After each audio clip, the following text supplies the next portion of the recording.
Incredible to think South Africa's first black president has been in hospital for 2 months now, most of that time in a critical condition. Every one of those days his family has made the journey to see him, and it's not got any easier. Actually, it's so painful to watch him struggling like that, and there's nothing you can do. And those of us who have lived with him and knowing his strength, and you see him battling the way he is, battling, it's hard to take. There are moments of joy still. He has this bright eyes when he sees his children and communicates with them in that regard. And it's just nice to see at least that he still gets pleasure from seeing his children.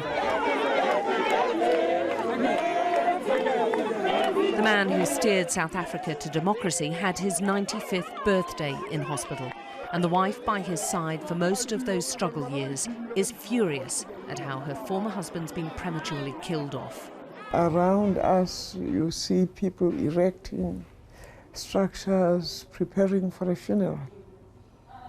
What human being can withstand that? It's actually this impatient atmosphere.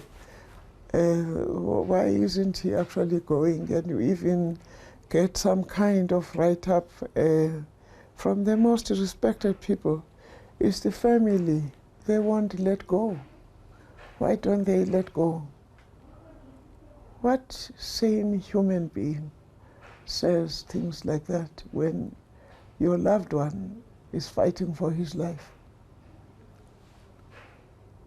At what point do they think of our emotions?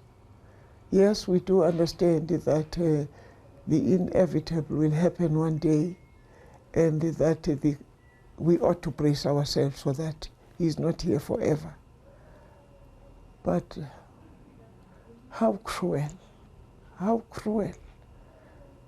is it? From the same people we gave up our lives for them to be actually impatient. And demand details, exactly what is happening. He's now in a vegetative state. And why would we conceal that information?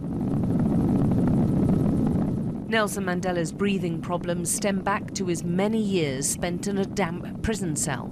He's always had this problem with breathing and infection that sets in very easily. So right now, at his age, he is battling with that, and they keep draining this fluid from the lungs. But they have managed, the doctors have managed to contain that, and he's now breathing normally. It's a glimmer of hope, but the Mandela family is holding on to that. Alex Crawford, Sky News, Johannesburg.